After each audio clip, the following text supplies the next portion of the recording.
Welcome into KSU Nation, the best K-State and Big 12 podcast out there. I'm Stevie B. And I'm Kenny G, and we're wearing Chiefs shirts, man. Let's go, Patty. Yeah, I mean, we got to rock Chiefs stuff at this point because K-State absolutely stinks. Yep, they stink. We got to rep. If we're gonna rep the Big 12, we might as well rep the best quarterback in the NFL right now, coming out of Texas Tech, and Texas Tech is the class of the conference. So we're repping Texas Tech in the only way we know how, which is Kansas City Chiefs. Yep. All right, so we're going to be doing Big 12 power rankings here post week 6. Let's get things started right off here. All right, Kenny.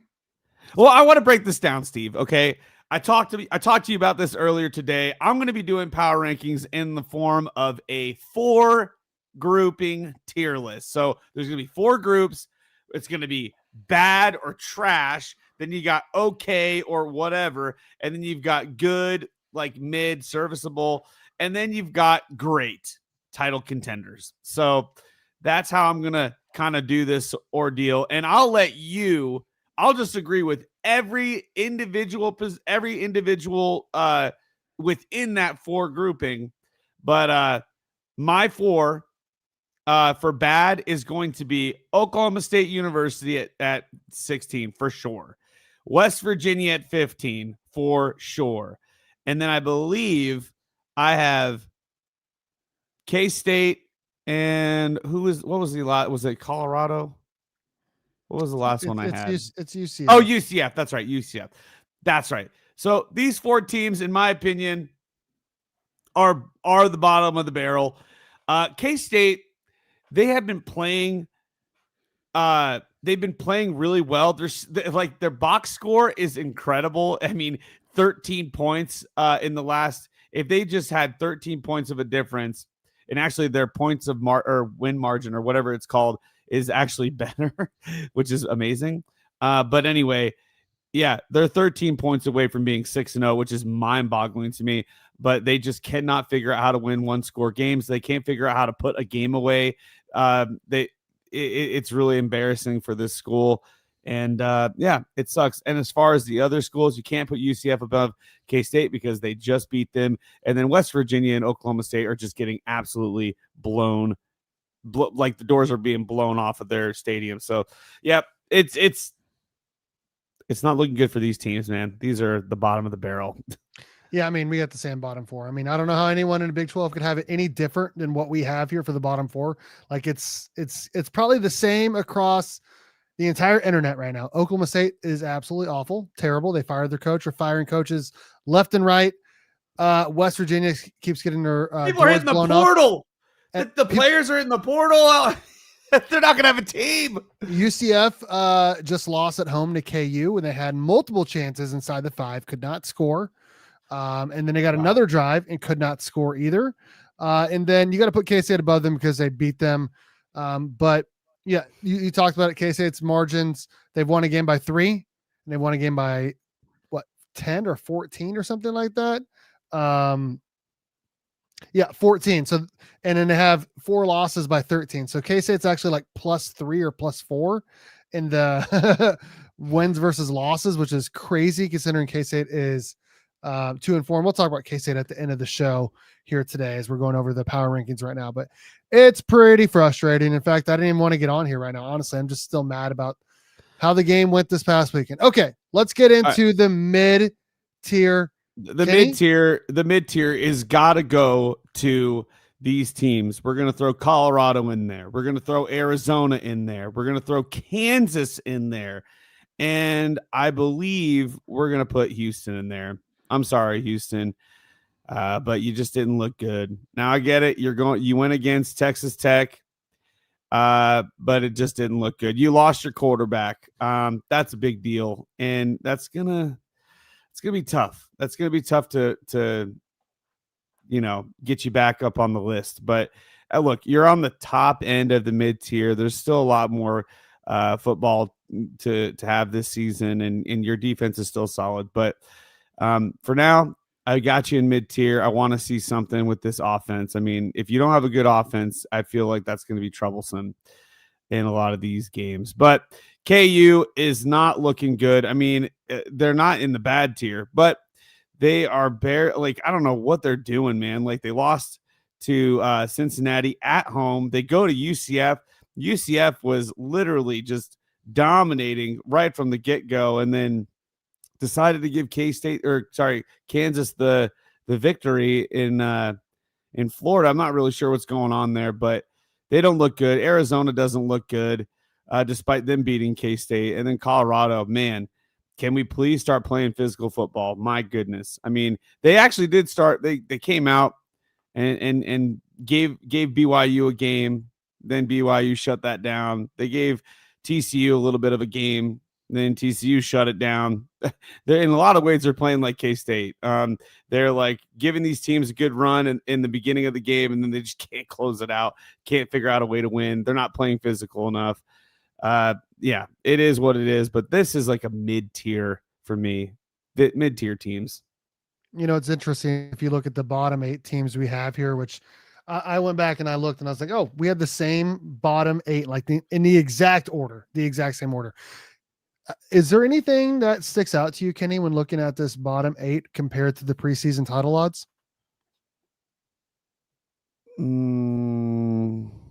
Every one of these teams is really picked toward the middle or back of the Big 12, except for one team, and that's K-State. K-State was picked number 1, and we have them all the way near the bottom because they can't win a close game. Chris Kleiman's 5-10 in one-score games in the last 3 years. It's insanely frustrating watching this team. And we'll talk about it again more later. I just had to get that off my chest. Looking at this and seeing K-State near the bottom when they were picked to win the Big 12 is insanely frustrating because this team has enough talent to win games. They are just the coaches are costing them games. It is. Yeah, okay. and we'll get into it later on another video talking about K-State and their horrible loss against Baylor. All right, now we're getting to the serviceable teams. My bad. Let me talk about the rest of these teams. I'm jumping the gun on you, Steve. Kenny wants to get out of here. It's like he's got an appointment or something.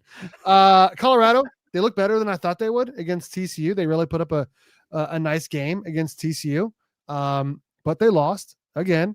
They have a lot of the same issues that K-State does. I mean, they can't get a stop in the second half. Their offense is good, not great.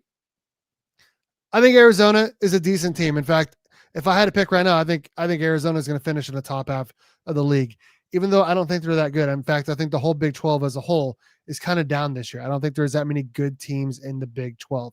KU's got a great offense, not a great defense. Their defense showed up at the end of the game and won them a road game. I saw a couple of KU people talking about how Jalen Daniels, with all the hype and all the talent he has, he's not really like a ceiling setter. He's more of a floor setter. Like people want him to be so good. They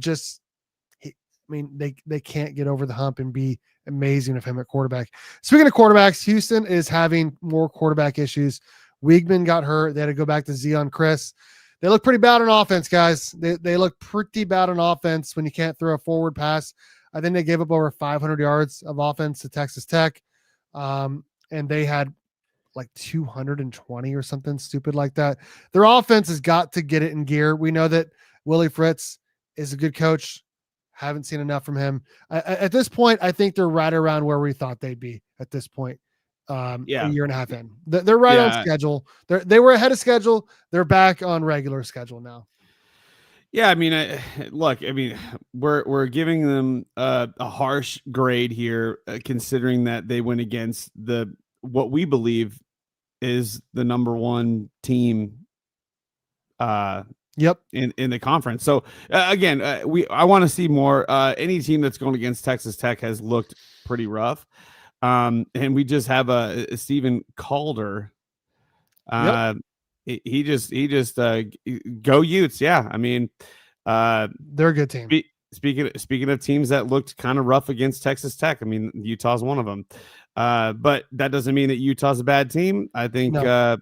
I just think Texas Tech is that good this year, and that's kind of been the consensus, not just from us, but like I know that you guys care about our opinion more than anybody else, but other podcasts, just so you know, because I've been listening, I've been keeping my ear to the ground.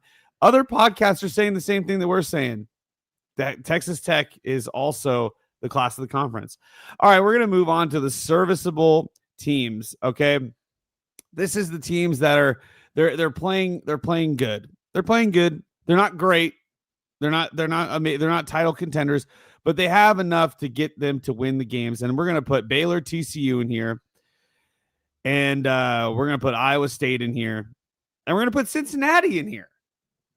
I mean, who would have thought Cincinnati was gonna be not just top 10, but they would be right on the cusp of being a title contender this year. I mean, dude, it is crazy for me to even say They're that undefeated right now. they're undefeated in conference play, man.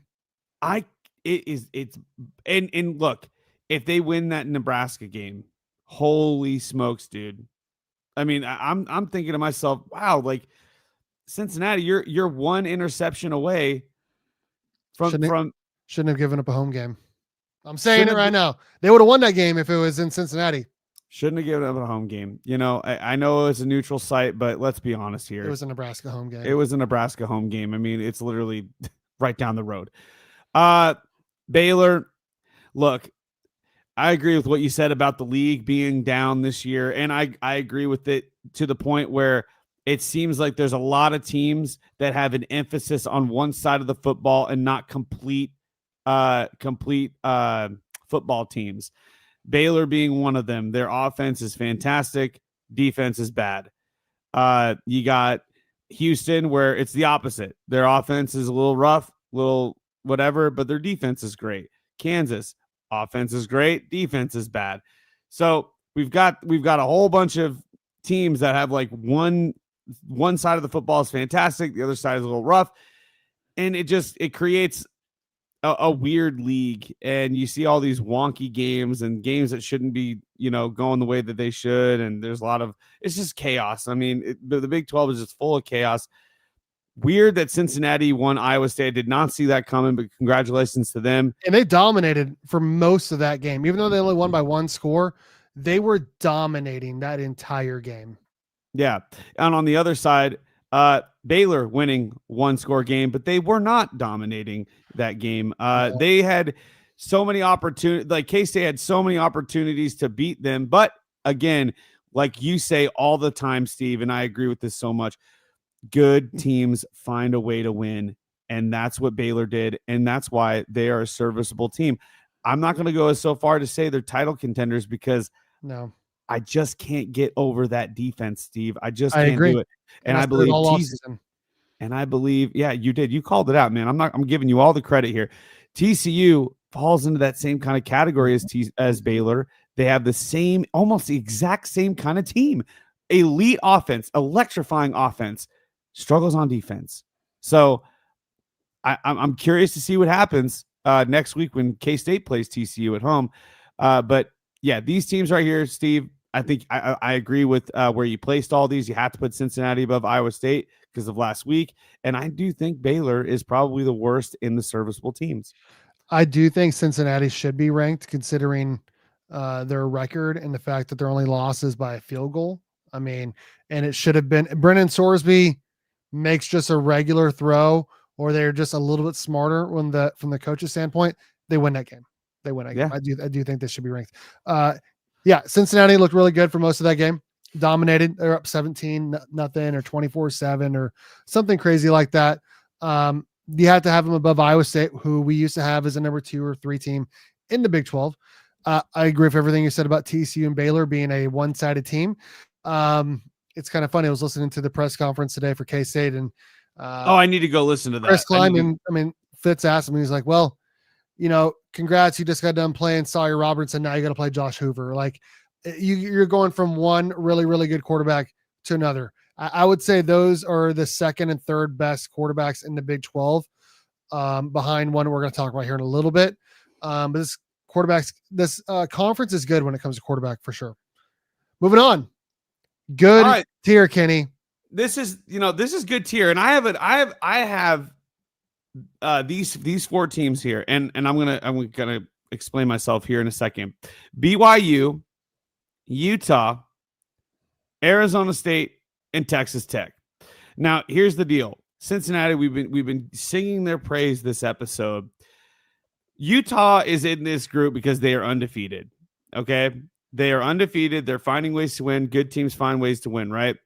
I believe that Cincinnati and BYU are pretty dang comparable. They're pretty close. I think Cincinnati could knock BYU off of that, out of that 4 spot.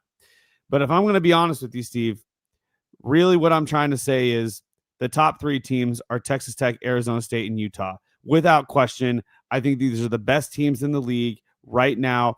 And I'm gonna say this. I know we got a Utah Ute fan in the comment section right now. I believe that the Big 12 conference championship game is going to be between Texas Tech and Arizona State. And here's why I say that. Now, I believe that Utah has the greatest chance to get in there over Arizona State. Okay, I think they're the only team I would put as the outside chance of coming in. Arizona State, they are a complete team.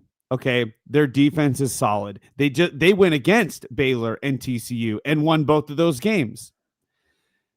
So elite offenses early in the season, won both of them. I believe that their quarterback is the best quarterback in the conference right now, without question. Sam Leavitt is literally bringing his team over the finish line, dragging his team over the finish line. They just look like a complete team. Same thing with Texas Tech. Same thing with Utah. They all look like complete teams. When Devin Dampier is on, Utah looks amazing. Okay, but they kind of live and die by that guy. Texas Tech, what do you want me to say, Steve? They hit the portal hard, and it's paying off for them. Is this the blueprint for the rest of the league going forward in seasons to come? Maybe it is. Maybe it is. But, everybody can't just keep throwing the wallet at the players. I mean, eventually somebody's going to end up bankrupt because you're going to throw your wallet at the team, and then there's another team that's going to do it, another team that's going to do it, another team that's going to do it. Well, there's only 2 teams that make it to the conference championship game. So eventually you're going to have a team that busts, and, but Texas Tech, they went all in, and it's paying off right now. And it looks like they're going to win the whole thing. Arizona State, they just got a really good, solid coach, man. The energy's up. Like, great quarterback, great leadership, complete team. And then Utah, they got a bunch of dogs, man. They played against the Texas Tech team. Didn't look the greatest. I'm not going to hold it too much against them. I know we had them a little bit lower in our rankings last week, but again, they came out again and they looked great. I got to bump them up even more, and they just look above and beyond. And I said this before, Steve, when it comes to that Holy War game, I got Utah winning. I got Utah winning the Holy War. I'm sorry, BYU fans. I just think Utah's got it this year. I don't care if you do a whiteout. Utah's got it. Okay, here's what I'm going to say. I do think Utah is better than BYU.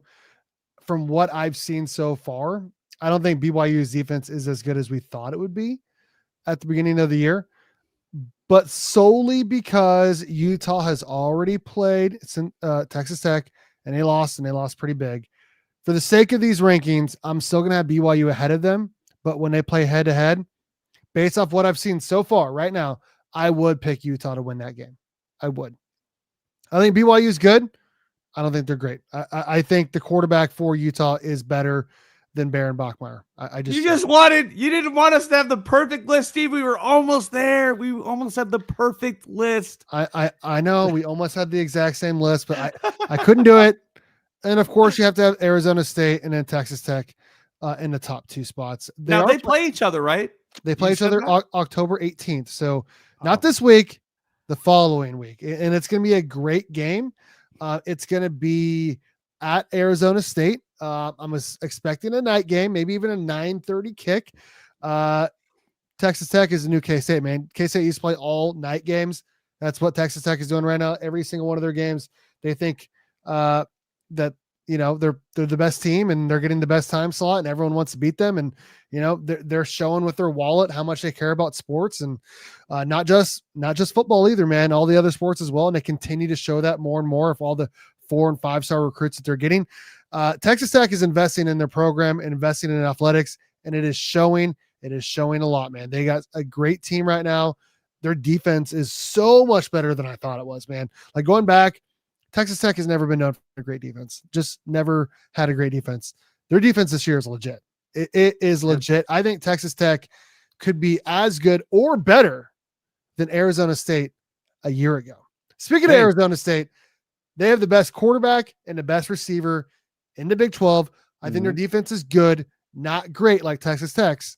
I think it's pretty good. But when you have the best receiver and best quarterback in the Big 12, you are going to be pretty darn good. I'm excited for their game in 2 weeks, man. That's going to be the game of the year in the Big 12. Easily. And then the second best game of the year in the Big 12. It's got to be Holy War, man. Got to be Holy War. Yeah, dude, I 100% agree with you. And here's a hot take for you, Steve. When was the last time that anybody would have ever thought that they would hear these words coming out of anyone's mouth? Texas Tech is the best college football team in Texas right now. I don't agree with that. Who's better than Texas Tech? I think Texas A&M is better. Colin Klein's team is undefeated, baby. They look good. They went to Notre Dame and won. They are looking pretty darn good. I would think, you know what? I think Texas Tech has a better defense. Texas Tech has a better defense. They might have a game. They might have. That would be a fun game to watch. Hey, listen. That would be an amazing game to watch. And actually, there's an opportunity that they could play each other in the college football playoff. Yeah. Man, that would be a hype game to be at, dude. Texas A&M, Texas Tech. Oh my God. But I would say this. I think Texas Tech, I mean, they look like the best team right now. Giving the Big 12 the best case for, to be competitive in the conference. The playoff, college playoff. Yeah. This is our power rankings this week. As K-State fans, we hate this. We hate seeing this, but I did tell Steve that, hey, we could be Oklahoma State University. We could be even Penn State, but we're not. And I don't want to share those problems. It does suck. Like I wouldn't rather. I don't know if I'd rather be where we're at. Honestly, I don't know. Yeah, dude. I'll tell you what. Arizona State's next 4 games. Kenny, let me. I want to hear your thoughts on this real quick before we're done with the power rankings. Arizona State's next 4 games. At Utah this weekend, at home against Texas Tech, at home against Houston, at Iowa State. Wow. Yeah, we knew that Arizona was wow. They have an extremely difficult schedule. They're oh shoot, what am I thinking? They're Gene Taylor. They're AD. Their AD did not do them any favors with the scheduling this year. I mean, it's kind of like a randomizer, I think. Here's what I'll say though. If Arizona State wins, even if they go 3-1, they're definitively the second best team. Oh yeah, 100%. Yeah, without question. And honestly, I think that they have an opportunity to win every single game. That's how good. That's how confident I am with Kenny Dillingham. That's how confident I am that about Sam Leavitt, and that's how confident I am with their defense. 2 games at home, 2 games away. If they win their next 2 games, I think they're in a driver's seat for Arlington. Yeah, like you're going against Utah and Texas Tech. They win both of those games. Of course, they're in the driver's seat. I mean, the rest of their schedule is a cakewalk after that. West Virginia at home, at Colorado, Arizona at home. I mean, that is a tough rivalry game to end with. But yeah, these next 4 are going to show us whether or not they're going to be in Arlington. And as of right now, I would pick them. I would lean Texas Tech versus Arizona State.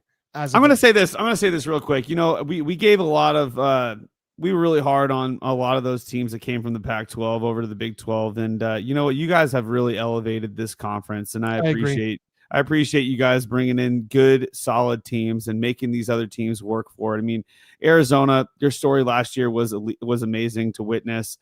BYU, despite, after their first year here wasn't the greatest, but once they figured out what time it was, they're like, oh, this is physical football over here.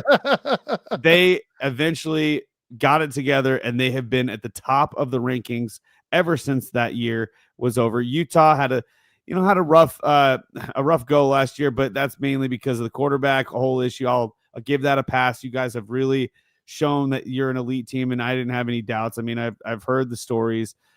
Kyle Whittingham is a great coach, but man, all those teams other than Arizona, and even Arizona is looking good now. They're not amazing. They're better than they were last year, though. They're better than they were last year. So I just appreciate that they actually have come and played some really good football and actually given the Big 12 a run for their money. And honestly, they look great. They look fantastic. And I'm happy to have them here. I'll say this. I agree with everything you said as of right now, but Utah was the class of that like bunch coming in. I mean, Colorado was god awful they haven't won they've had one good season in the last 20 years. Yeah. Arizona State was not good for a while. Arizona was horrible for a while. Utah was definitely the best of that bunch. BYU right up there as well. But they've all elevated their game since coming to the Big 12. They've all invested more in their athletic programs, in their football teams. And it is showing, man. I guess that's what I'm trying to say is that they came here and they elevated it, right? They elevated themselves. They really put their money where their mouth was. And yeah, they didn't look the greatest when they came in. BYU, Utah, Colorado, obviously they did well coming in, but that was their only good season. But since then, they have invested. They're like, no, we're going to invest in this. We're going to elevate this conference. And they have. And I appreciate that. Coming as a fan of the Big 12, as a K-State fan, I appreciate the competition. We lost Texas, OU, years ago, Missouri, Nebraska, and those teams haven't done anything in their new conferences. So to have teams that come in and show what they've done, I appreciate the competition. It's been really good.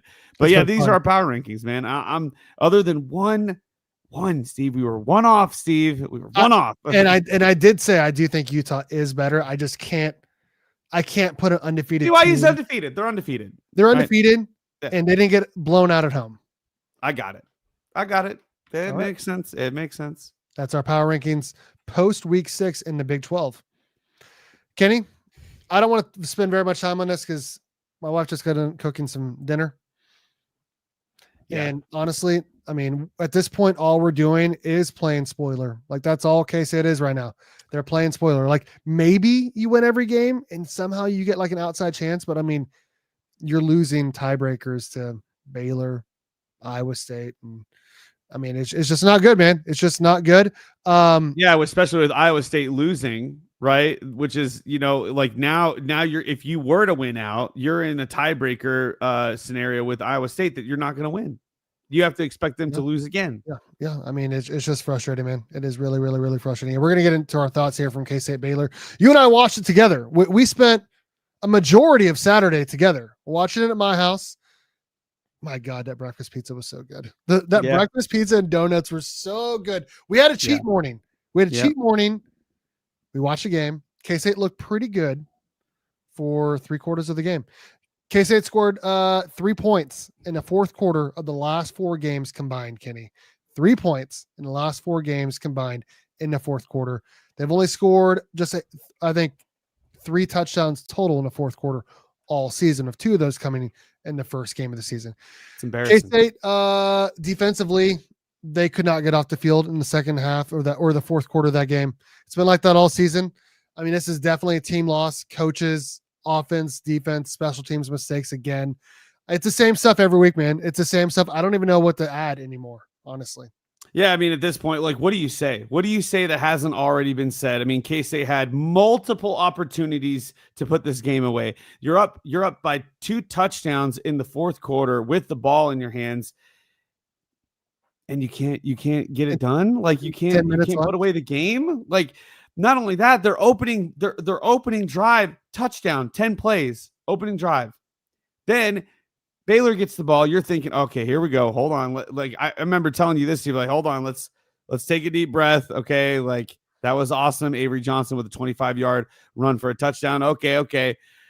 Baylor's up to bat now. Here we go. Let's see this elite offense that everybody keeps talking about. We hold them to a field goal, Steve. Mm-hmm. We hold them to a field goal, and then we get the ball back. We don't do anything with it. We punt it away. But then they get the ball, drive it all the way down the field, interception. We get the interception, and we go 3 and out. Okay. They get the ball. They have great field possession. We had a horrible punt. They get the ball. They drive it down the field. Another turnover, a fumble, and a recovery.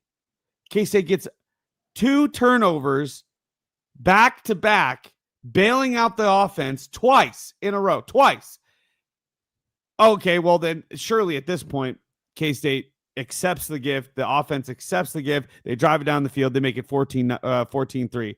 No. They do another 3 and out. Another 3 and out, Steve. And at that point, Baylor's just like, okay, well, if you guys aren't going to give us, if you guys aren't going to take the game from us, we'll just go ahead and grab it right back. And we'll make it 10-3 or 10-7, which they do easily. They easily drive it down the field at that point. And then K-State struggles. And then eventually we end the half with 17-17. And we're like, okay, wow. We tied it up. Did not look pretty at all. It was rough. K-State was getting picked on. You know, it was bad. Then we come out in the second half and we look incredible. Our third quarter performance looked amazing. Probably the best quarter of football K-State has played all year long. And I would even venture to say, you know, even though despite we lost last weekend, we looked better than we did the week before against UCF. I agree. But K-State's coaching staff, they can't get out of their own way. I have no idea what to say that hasn't already been said. The play calls. What are we doing? The clock management. What are we doing? Joe Jackson was having the best game of his season this year. We're not running the ball. Like the whole point of having a good run offense, and you've got somebody who's getting it done. He's getting it done, Steve. He's getting 5 yards, 4 yards, running the clock down. Why are we going away from this? It's working. If it's working, why? Why are you taking it out? We're on the 2-yard line, Steve. 2-yard line. We have a chance to just punch it in. What was it? 4 minutes left on the clock. We are on the 2-yard line.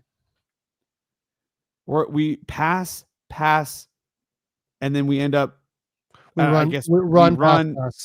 Yeah, we run, pass, kick a field goal. Why? Why are we doing this? The 2 passes ate up a total of 9 seconds on the clock. Look, you guys have already heard this. This is not the first.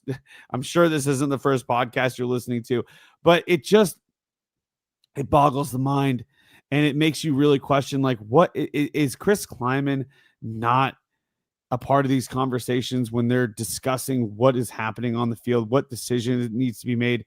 We understand that Chris Kleiman is more of a defensive-minded coach. Is he just letting Matt Wells do whatever he wants out there? Because it looked ridiculous. We had so many random plays. Like, why are we doing this random stuff? Like the stuff that we did without all the gadget plays and the Blake Barnett. It's like, that was all work. We didn't need all that. What we did before was working. We 10 plays and we made it to the end zone. And Avery was playing amazing. He didn't have Dylan Edwards play the best game, but he had Joe Jackson playing well. Joe Jackson stood out that game. And it's like, what?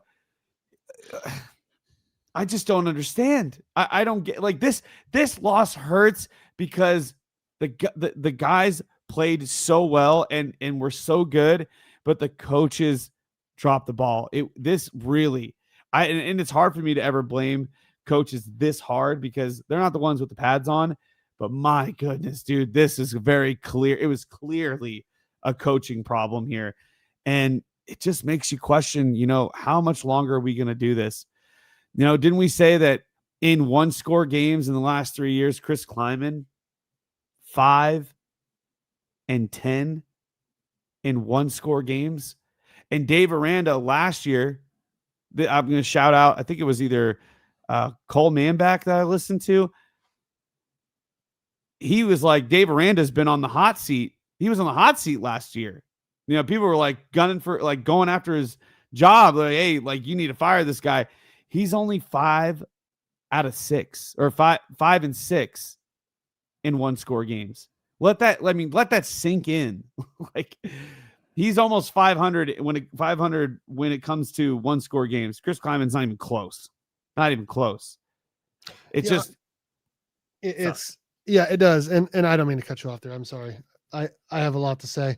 That's all I had to say. and like you said, everything we were saying is just it's the same thing everyone else has been saying. Bringing in Barnett when the first quarter offense was working just fine. Just keep going at that. Why would you change it up? Especially like first play, he fumbles and yet you keep him in like I don't understand. I don't understand the play calls, the amount of pass plays K-State was doing in the fourth quarter, stopping the clock, all of that. I'll say this. I think the play calling was bad. I think the coaching was bad, but there was a couple of really, really, really bad plays by the players as well. Because I mean, the coaches can't play in the game. I don't want to say this in a negative light because he had the game of his life outside of one play. That interception was inexcusable by Avery Johnson. That cannot happen at that point in the game. It cannot happen. Take the sack, overthrow a guy, something. That cannot happen at that point in the game. And for it to be ran back for a touchdown makes it even worse. Makes it even freaking worse. That means our defense only gave up 28 points the whole game, which if you'd have said it before the game, K-State's defense only gives it 28 points. I said, yeah, K-State probably wins that game. You cannot make that play. You cannot throw that interception. As far as the plays on the goal line, that shouldn't have even happened. I mean, had the Baylor guy not ripped off Jace Brown's helmet, that's a touchdown. I don't know if they need to look at that or not. I mean, it's clear walk in. I will say this, that's about the umpteenth time that I've seen his helmet come off. I swear to God, if I see Jace Brown's helmet come off again, I'm going to blow a freaking gasket. Like, I'm literally going to fucking helmets. I'm going to go onto the field. Say a bad word, but my God, dude, strap your helmet. I'm going to go onto the field with a toolkit. And I'm going to say, give me that damn helmet now. I'm going to start taking matters into my own hands. Like I didn't mean crazy. To my goodness, man. Like, freaking figure it out, dude. Seriously, what the hell? It's been going on all game, every single game, all freaking season. Okay, and then as far as the play calls inside the 5-yard line, that first pass play, it was going to work. It was 100% going to work if John Pastore could figure out how to pass block. Like, all he did is just push a guy right. He literally pushed a guy into Avery, so Avery just had to throw it away. I mean, we had a guy, it was the same play as last week against UCF, tight end back across, Will Ancio, wide freaking open. Yeah. Learn how to pass block, bro. Learn how to pass block. It was a team loss. The special teams about had another freaking fumble. I mean, and then we got a block kick as well. Dude, I am so freaking tired of all the issues this team has. It is inexcusable. It should not be happening. It should not be happening. You should not be 1-4 in close games. Like that should not be okay. Yeah. Figure it out. You know what I think, Steve? I think we should have seen this happening. Should have seen this coming the moment that Dylan muffed that punt. It was like the second that he muffed that punt and then was out of the game. That was literally foreshadowing the rest of the season, saying, "Oh, K-State, they're literally going to, literally metaphorically going to shoot themselves in the foot." Yep, that's what they have been doing all season long, just shooting themselves in the foot over and over and over again. And it's just like they cannot just get out of their own way and just. I don't know what I don't know what to say. I mean, look at these comments, man. Look, like some of these, I'm just like, I don't even have to say anymore. I've said all I can say. Wholeheartedly, yeah. I mean, it's everyone. It's everyone. It's even equipment at this point. It's even equipment manager. Yeah, where is this guy at? It's equipment. It's the coaches. It's the players. It's offense, defense, special teams. There's also again, yeah. There's also a lot of people that were talking about the face mask. In that last drive, You know, when we're driving down with like seconds left on the clock, and these refs that are so flag happy. I mean, this crew is insane. I hate this crew. I think they're the worst crew in the Big 12 for sure, but in college football in general. They clearly don't get a face mask call when it was like clear as day. They did that. It was against Jace, I believe. Would have gotten us closer. Who knows if we would have gotten that punt or that kick field goal to go in? Who knows? But it wouldn't have been a 50-something yard. It would have been 15 yards closer with the face mask call. How does a 6'3", 340-pound guy get ran over on a field goal? Like, how does Uso get ran over? Like, that I do not understand. Like, I mean, they probably put 2 guys on him, but still, like, Uso's huge. Just go low, man. Like, you should not be getting run over. Like, that should not be happening. Yeah, I don't care if they did a stunt or whatever it was. Like, this is tired of that, man. We were talking about. I mean, we were already saying like the season was over in August. This is frustrating as hell, man. Yep. I mean, look, if we somehow, and I talked to Steve about this, if we somehow are able to, let's just say this, if I could guarantee that Avery's coming back, that Dylan is coming back, that Jace is coming back, that Austin Romaine is coming back, and I can guarantee that to you, if I can say they are for sure all coming back, then what I would do right now, I'd play all your young guys in, get them the experience. Try, obviously they're not all coming back. There's no way all of those are. All at this point, the only thing that K-State needs to make sure that they do this season to make it, I guess, somewhat salvageable, even if they win every single game from here on out, it's a lost season. It is a completely lost season. I do not accept that 8-win season anymore. I'm sick of it. This was supposed to be the year, but we got to have 17 years in a row. That's the only thing we have to play for at this point. That in a bowl game. That's all I care about at this point. He says, can you even recall once that a helmet came off in the Snyder era? Not once. Once. Never. Now, why? Equipment was different back then. I will say that. But there's also an accountability. There was also player accountability on the field. Mm-hmm. I agree. And I just feel like let Jace do this. They've enabled it at this point. Yeah. Now Jace is an incredible talent, and I'm happy he's here. I'm happy he's here. But those issues should not be happening. Yeah. Yeah, it's amazing. We all know the rule. We all know the rule now. I mean, it's been posted everywhere that should have been, because then what does that prevent? That was an AI thing. They did it correct. Oh, they did correct? Because I was going to say, then what prevents? As soon as the ball carrier's helmet comes out, the play is dead. Well, then what prevents? You gotta look at it, in my opinion. What prevents that from happening where there's nothing but green grass? Yeah, just do that every play. Just rip his helmet off. Oh, it's a dead ball. I know there was like nothing but green grass after me, but he needs to spend some of that money on getting his haircut for sure. For sure. I don't want to say anything else about it. That game sucked. I'm tired of K-State losing. Hopefully they figure it out next week. So yeah. Anything else you want to say? Because I'm ready to get out of here. Well, guys, I wanted to say this. In a hypothetical match against a polar bear and a walrus, the polar bear would actually win if it was on land, but if it was to fight in the water, the walrus would actually win against the polar bear.